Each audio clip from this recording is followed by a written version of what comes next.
نبی کریم صلی اللہ تعالیٰ علیہ وسلم ارشاد فرماتے ہیں اگر میری امتیوں کو یہ پتہ ہوتا کہ رمضان کیا ہے تو وہ یہ تمنا کریں گے کہ کاش پورا سال رمضان ہی ہو۔ شب قدر کی فضیلت حضرت سیدنا مالک بن انس رضی اللہ تعالیٰ عنہ بیان کرتے ہیں کہ رسول کریم صلی اللہ تعالیٰ علیہ وسلم کو ساری مخلوق کی عمریں دکھائی گئیں۔ آپ صلی اللہ تعالیٰ علیہ وسلم نے اپنی امت کی عمر سب سے چھوٹی پائی تو غمگین ہوئے کہ میری امتی اپنی کم عمری کی وجہ سے پہلے کی امتیوں کے جتنے نیک اعمال نہیں کر سکیں گے۔ چنانچہ اللہ پاک نے نبی کریم صلی اللہ تعالیٰ علیہ وسلم کو شب قدر عطا فرمائی جو دیگر امتیوں کے 1000 مہینوں سے بہتر ہے۔ شب قدر میں عبادت کرنے کی فضیلت رسول صلی اللہ تعالیٰ وسلم نے ارشاد فرمایا جو شخص شب قدر میں ایمان و اخلاص کے ساتھ عبادت کرے تو اس کے پچھلے گناہ بخش دیے جائیں گے۔ بخاری شریف جلد نمبر 1 صفحہ نمبر 626 حدیث نمبر 1901۔ شب قدر کب ہوتی ہے؟ میٹھے میٹھے اسلامی بھائیوں، اللہ کریم نے اپنی مرضی کے تحت شب قدر کو پوشیدہ رکھا ہے، لہٰذا ہمیں یقین کے ساتھ نہیں معلوم کہ شب قدر کون سی رات ہوتی ہے۔ فرمان مصطفیٰ صلی اللہ علیہ وسلم ہے شب قدر کو رمضان المبارک کی آخری عشرے کی طاق راتوں میں تلاش کرو۔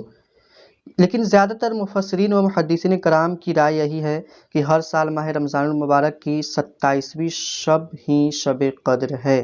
شب قدر کی نوافل میٹھے میٹھے اسلامی بھائیوں، زیادہ بہتر تو یہی ہوگا کہ اس رات آپ جو فرض نماز قضا کر چکے ہیں اس کو ادا کریں، لیکن اس رات کی خاص نوافل یہ ہے کہ آپ 2 رکعت کر کے آپ کو پڑھنی ہے۔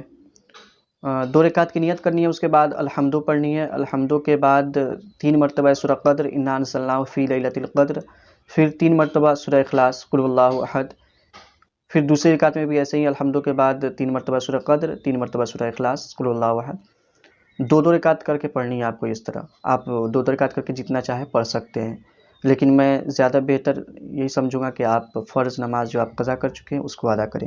اس کے بعد 2 رکعت جب آپ نفل پڑھیں گے، ہر 2 رکعت پہ آپ کو دعا مانگنی ہے۔ شب قدر کی دعا یہ ہے اللہم انک عفو کریم تحب العفو فاعف عنی۔ آپ اسکرین پہ دیکھیں اللہم انک عفو کریم تحب العفو فاعف عنی۔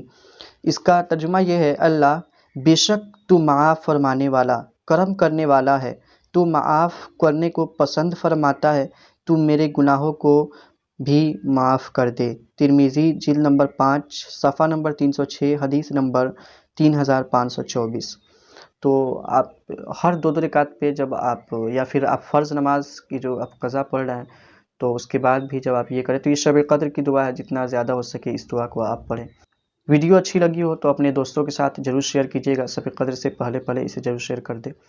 پھر ملیں گے اگلی ویڈیو کے ساتھ۔ خدا حافظ۔